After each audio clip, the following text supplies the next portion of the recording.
Mangwanani akanaka vedare tinokuchingamidzai zvekare kune chimwe chirongwa pano paZim Facebook Secrets and Confessions. Tatsuka zvekare nemamwe mamessages. Rekedzai tibva tapinda mumamessages edu atadzoka takakubatirai.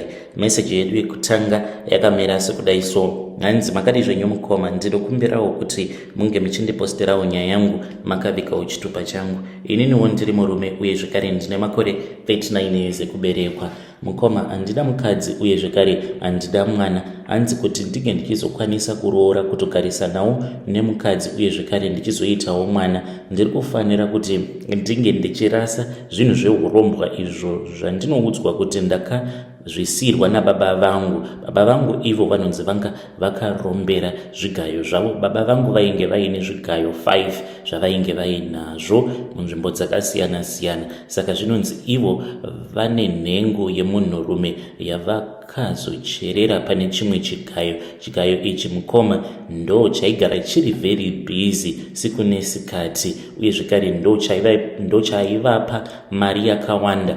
Pedo nechigayo ipapo ndipo painge paine workshop yavo zvekare. Asi baba vangu pavakazoshayika ipapo ndichiri ne17 years, mukoma Nashi nhamo yakabva yachizopinda mumhuri zvekuti takazotokurawo tava kutoitawo zvekutofudzirawo vamwe mombe dzavo. Yet baba vangu vainge vaine mombe dzainge dzakawanda, dzimwe dzaingoita zvekungonosiwa mugomo tozongoendawo tichizongonodzidongorera nekuti dzainge dzakawandisa. Dzimwe dzaitogara mumapadok. Baba vakafa vasingatombozivi kuti mombe dzavo dzainge dziri ngani, uye zvekare baba vangu vakazongowanikwawo vakatungwa nemombe vari musango kwapera mazuva akati wandei, zvekuti kunyange body viewing baba vangu havana kana kumbogara vakaitwa body viewing. So mushure mekunge baba vashayika, zvigayo zvose mukoma zvakafa within 1 week. Mombe dziya dzose dzainge dzakawanda dzikabva dzatanga kungobiwa. Mukoma Nashi ndokutotanga kutotambura paya. Amaiwo ivo vakabva vachizoroorwa. Zvino amai vakati varoorwa ndipo patakabva tachizotanga kuchengetwawo nehama dzababa idzo dzainge dziine utsinye. Umwe neumwe akabva achizoendawo kwake. Iniwo ndakazongokurawo ndava kugara nevamwe amai guru vainge vachindishungurudza zvekuti ndakazosvikawo pakuita zvekufudza mombe, kuzosvika ndichizouyawo kunoko kuSouth Africa. Saka ndakazoti ndava kuno kuSouth Africa, mukoma Nashi, ndakamboshanda pane rimwe prize. Makore acho iwawo upenyu hwainge huchiraramwa nemaforena munyika yeSouth Africa wainge hwakaoma, nekuti mapurisa makore acho iwawo vainge vasingadi zvechioko muhomwe. Waingoti kana ukaonekwa chete webva watosungwa wobva watodzoserwa kuZimbabwe same day. Nekufamba kwenguva, mukoma Nashi, ndakazodzokera hangu kuZimbabwe ndikatomboshanda ndikatomboitawo zvekutodhiraivha makombi. Kwava kutora umwe mukadzi uyu mukoma Nashi akangomuka akafa mushure mekunge andiudza kuti ainge aine hope dzaainge achingogara achingorota. Airota baba vangu vachimuudza kuti ainge achisimuka achibva pandiri kana ainge asingadi kuzonetsana navo. Iyewo akaramba akashingirira, then ndokubva achizorota achirohwa nababa vangu. Akafa mudzimai wangu uyu wekutanga. Kutaura kudai, ndine vakadzi vanokwana ivo kuita 4 vakashayika mushure mekunge ndatanga kugara navo. Ndakachizoramwa upenyu mukoma, ndokubva ndachizodzoka zvekare kuno kuSouth Africa. Saka mukufamba, sezvo ndava kuitawo zvekunamata, asi ndinonamatirawo ndiri kuMasowe. Saka mukuzofamba umu ndiri kuudzwa kuti baba vangu ivo vakasiya vandigamuchidza urombwa, asi pandisiri kuwirirana napo ndepekuti ndinonzi baba vangu vakamboenda neni mugomo, ndokubva tachizoenda tikanogara mubako for 3 days. Zvinhu zvakadaro mukoma hazvina kana kumbobvira zvakaitika, because ndiri kunzi ndakarombesewa ipapo pandainge ndichiri kuma16-17 years nababa vangu vasati vashayika.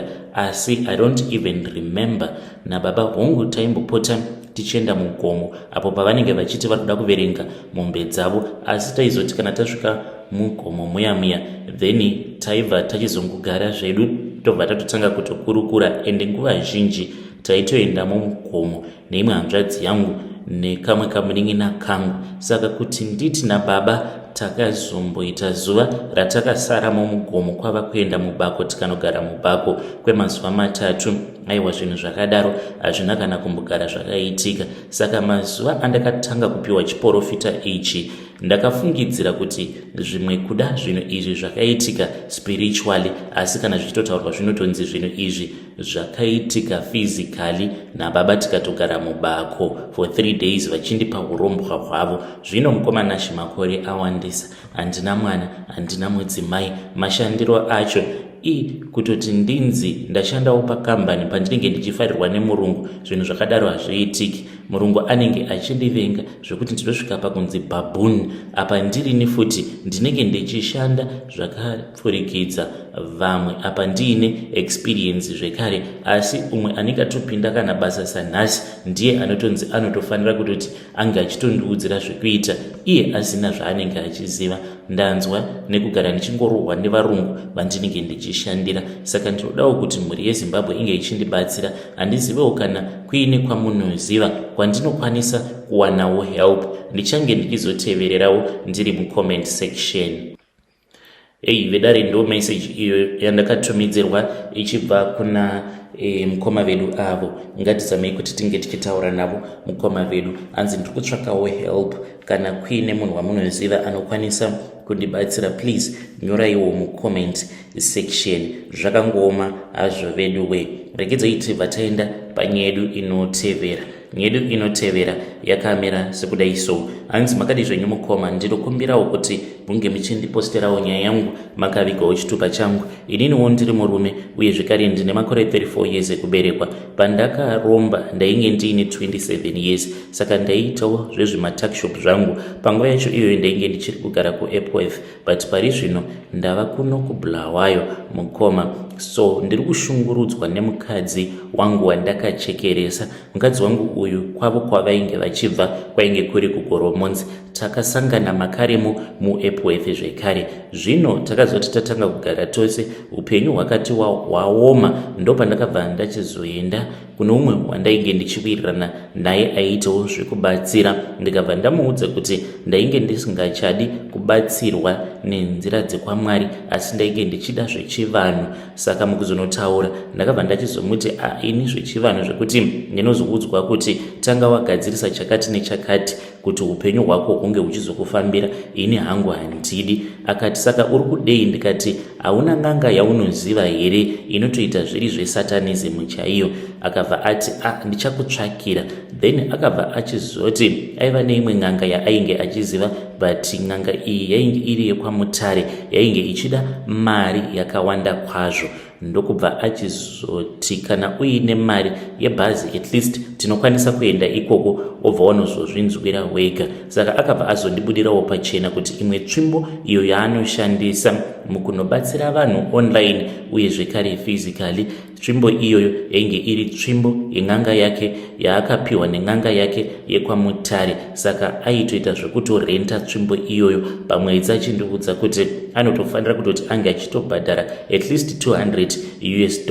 Ndikati ndokusaka uchiti kunyange munhu akanzi auya kwauri aine dambudziko rakaita sei aumubatsire mahara? Akabva ati ko ndikagobatsira munhu mahara sei, yeti ndichifanira kuti ndige ndichibhadhara $200 each and every month? Ende vanotozviziva kana ndikabatsira vanhu vakawanda vanobva vatowedzerawo mari yacho yerent, because tsvimbo iyi ivo vakati inotondirakidza vision rose rinenge richiitika pamba pako. So takati tava kuya mukomanashe, iniwo semunhu ainge asina mari, ndainge ndakangonyarara, iwo sekuru vaya vachindipa materms and conditions. Ndopavakabva vachizondiudza kuti ivowo zvinhu zvavo zvainge zvava kuda ropa. Zvino vainge vachida kuti ini navo tinge tichishandidzana. Ndikati toshandidzana sei nhai sekuru? Vakabva vanditi mudzimai wako iwe ndikuona kuti munhu ainge achitofanira kuti ange achizotova mufundisi, mutungamiriri chaiye kunyange wechechi, ane chipo chiri paari. Saka ndiri kuda ropa rake.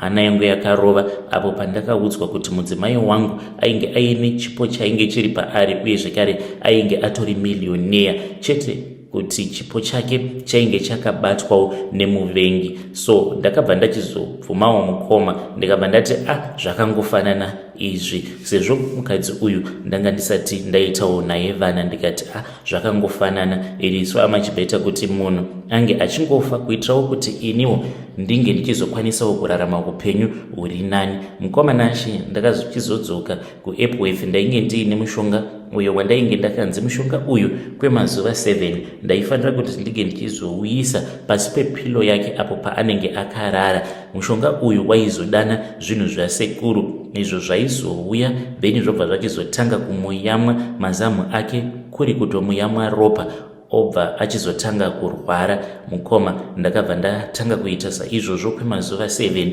sezvandainge ndakaudzwa kuti mushure mekunge mazuva 7 iwawo apera ndaifanira kuti ndige ndichizotanga kunetsana naye. Ndakanetsana naye mukoma, ipapo ainge asati atanga kurwara. Kwava kumuudza kuti zvainge zviri nani kuti tige tichimborambana. Hazvichokwadi mukoma, ndakamuramba pamberi pevabereki vake. Mushure mekunge ndamuramba pamberi pevabereki vake ndipo apo pandakabva ndachizovaudza kuti ndainge ndafunga hangu kuti ndige ndichimboenda kuJoni. Ndaita saizvozvo mukoma, ndakabva ndachizongonogara hangu kune imwe friend yangu makaremo muHarare ndichimirira mazuva akabva atanga kurwara. Iniwo ndakakumbira imwe friend yangu iri kuSouth Africa kuti inge ichindisirawo imwe WhatsApp. Kwava kutotanga kutoshandisa WhatsApp yekuSouth Africa ndichitoudzwa kuti iye ainge achirwara. Ndaitopiwa mimwe mishonga yekushandisa but yaitumidzirwa muprofita uya wekundibatsira, zvekare ndiye aitondibatsira dzimwe nguva obva atotumidzira vabereki vemukadzi uyo wandainge ndichida kuchekeresa mari, ndichita sekunge ndinenge ndatumidzira iye mari, dzimwe nguva achitoenda achitonovasvitsa mari kuti vange vachiendesa mwana wavo kuchipatara. Izvo rainge ritori dhiri. Akachizofa after 28 days mushure mekunge ashaika mukoma. Ndo pandakabva ndachizouyawo kurufu rwake ndichita sekunge munhu ari kubva kuSouth Africa asi ndainge ndirimo zvekare muHarare. Akazoti avigwa ndakabva ndachizoenda kumakuva ndikabva ndachizononokora ivhu repaguva rake. Takazoenda kwaMutare uko kwandakazonosiya ivhu repaguva pemukadzi uyu wandainge ndichigara naye, asi rimwe racho ndakanzi ndaifanira kuti ndinge ndichizogeza naro for 14 days. Ndaiti kana ndava kugeza paya ndaitora ivhu riya ndobva ndarimwaya mumvura yandinenge ndichida kuzoshandisa pakugeza, uye zvekare for 14 days ndainge ndisingafaniri kuti ndinge ndichizoshandisa sipo kugeza nesipo. Then ndakati ndapedza kuita izvozvo ndopandakabva ndachizotanga kuita mari.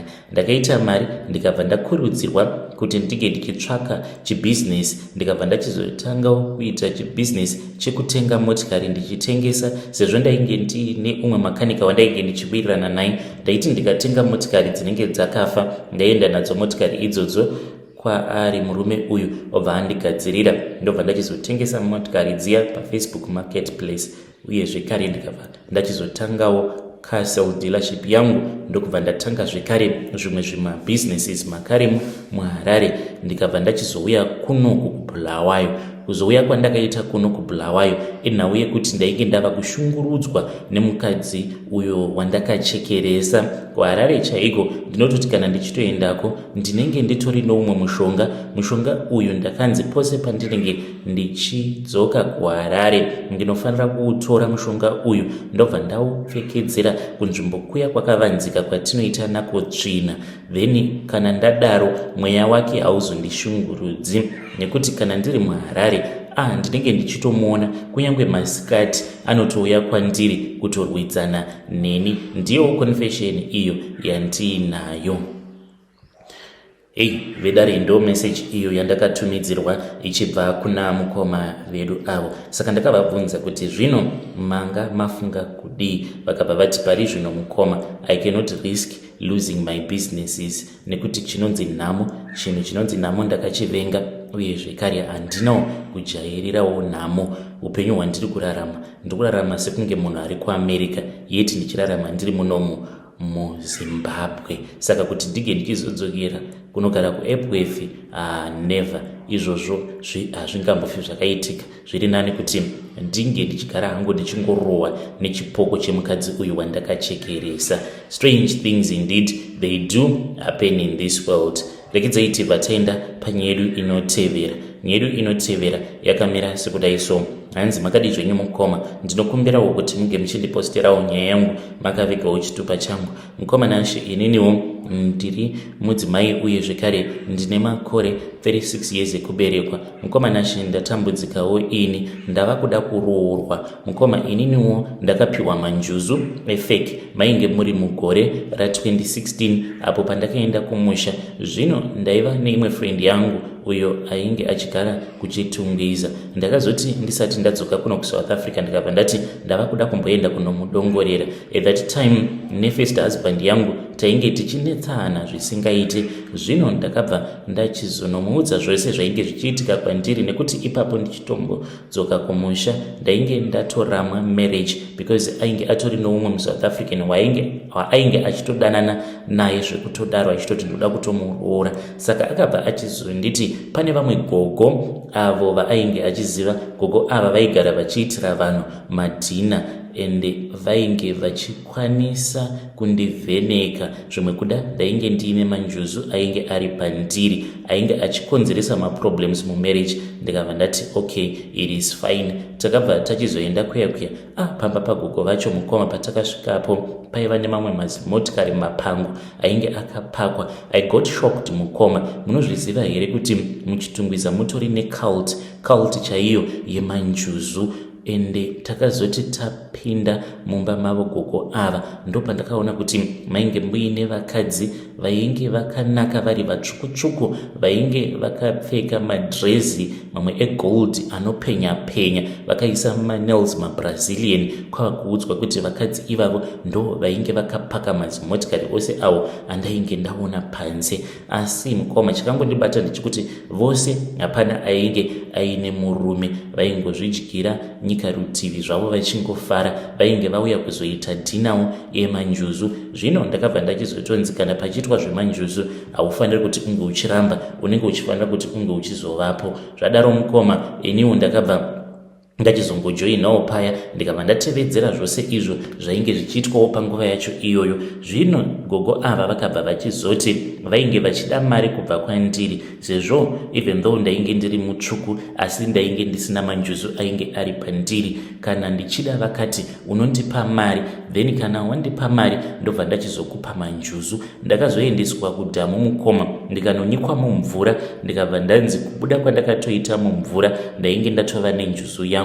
Ndakachizodzoka kuno kuSouth Africa. Hazvichokwadi ndakafara because murume wangu ainge ava kuti kana akangonditarisa kudai then sikarudzi yake yaibva yatowana simba munhu obva atondiwisira pasi obva atotanga kutorara nini. Asi ndakaona kuti pandainge ndofamba ndainge ndava kunetswa nevarume. Mukoma nashe kusvika pari zvino handichakwanisi kugarisika ndisina varume vakawanda vandinenge ndichidanana navo. At the same time marriage yangu yandainge ndichida kugadzirisa yakasvikawo pakuparara. Saka ndakazofamba mukoma ndakatanga ndaendawo kumaprofita. Pano mumwe akandiudza kuti imi amai mune manjuzu asi manjuzu enyu ndeyefeki. Kana muchida uyai tiite page njuzu iyoyo inge ichitaura. Njuzu yamuri kunzi makapiwa njuzu iyoyo mweya wemunhu akafirawo mumvura. Saka ndiye ari kukukwezverai varume. Imi moona sekunge mune njuzu, hamuna njuzu amai imi.